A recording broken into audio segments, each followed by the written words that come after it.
인건비의 90% 이상을 김정은이 가져가지 않습니까? 그 뭐 지금 우크라이나 전쟁에 파견된 그 군인들한테 뭐 월급 형식으로 돈을 준다. 이거는 절대 지금까지 확인된 게 없고요.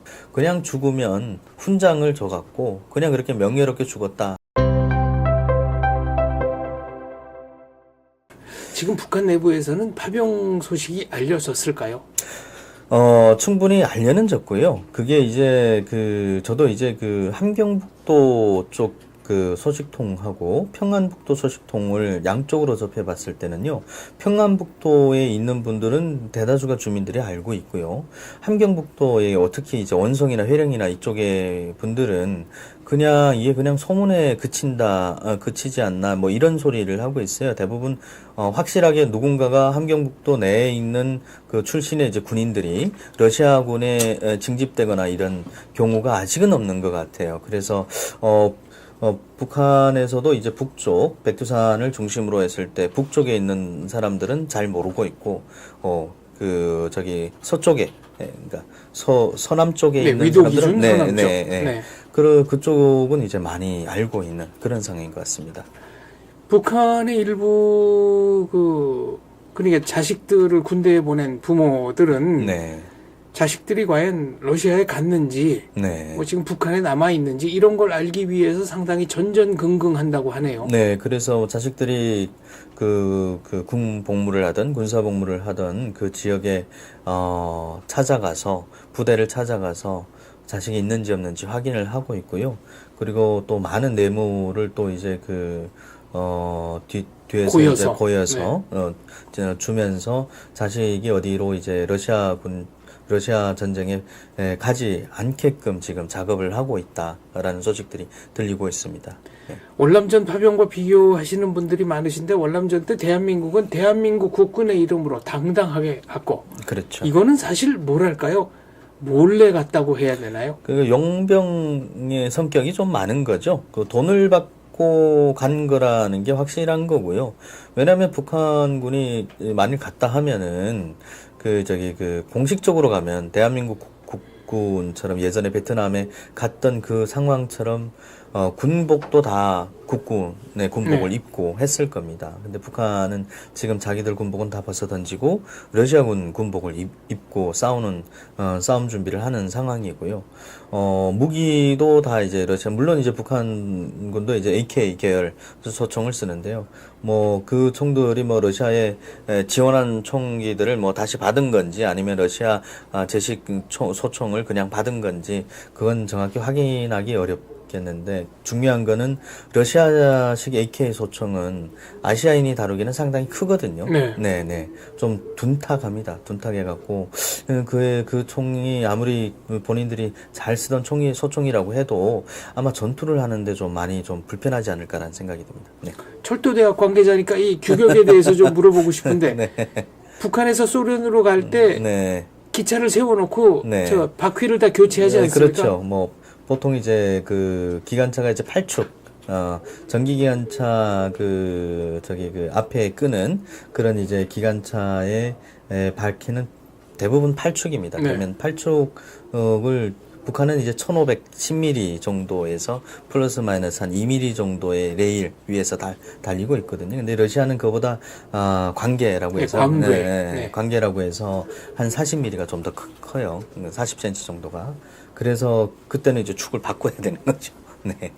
그러니까 총도 러시아식 기준이면은 북한 병사들이 쓰기에는 상당히 무겁고 좀 둔탁하고. 네.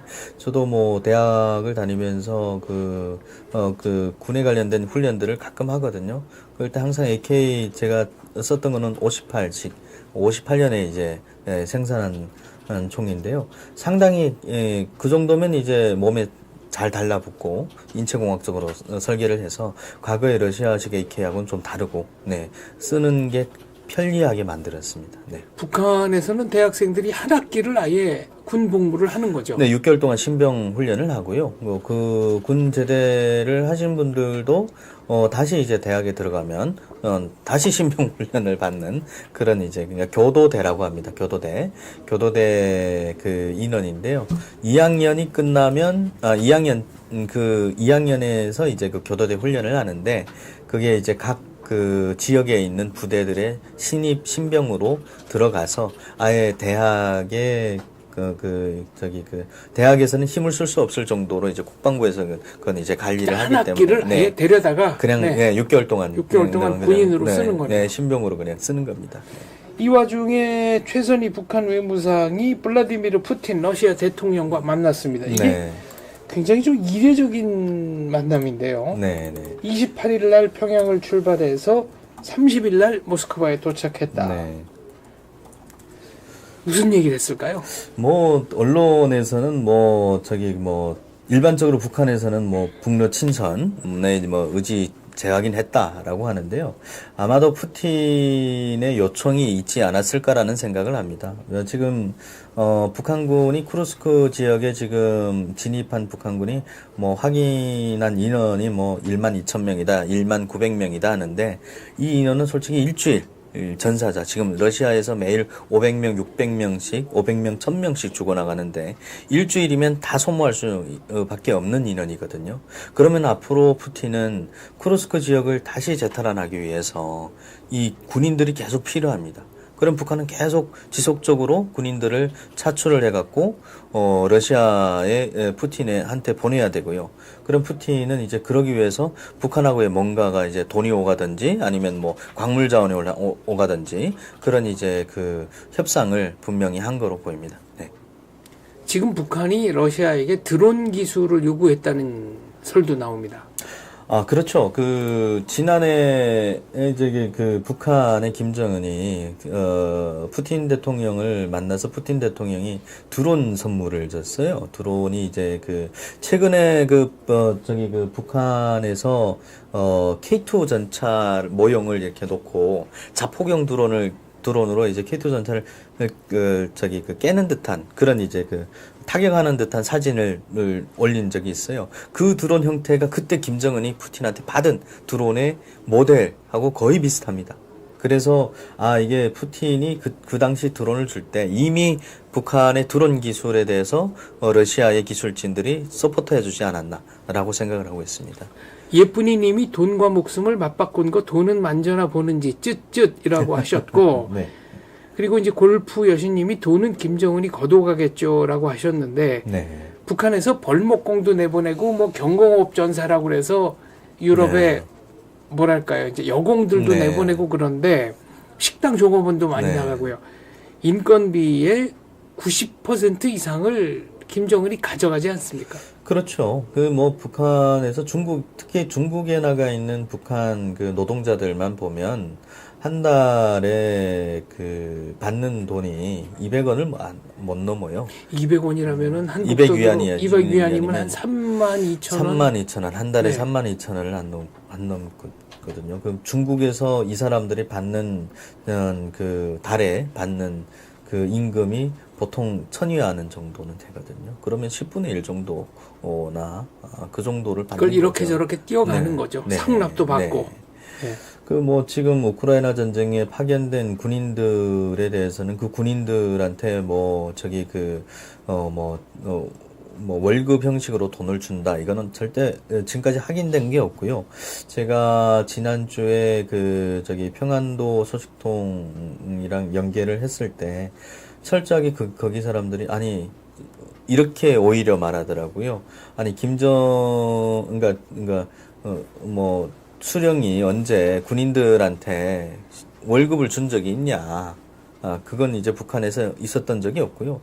그냥 죽으면 훈장을 줘갖고 그냥 그렇게 명예롭게 죽었다라는 그런 이제 공식적인 그냥 메시지만 주고 그렇게 끝냈어요. 항상. 훈장이 아무 소용없는 거 아무 아닙니까? 소용없죠.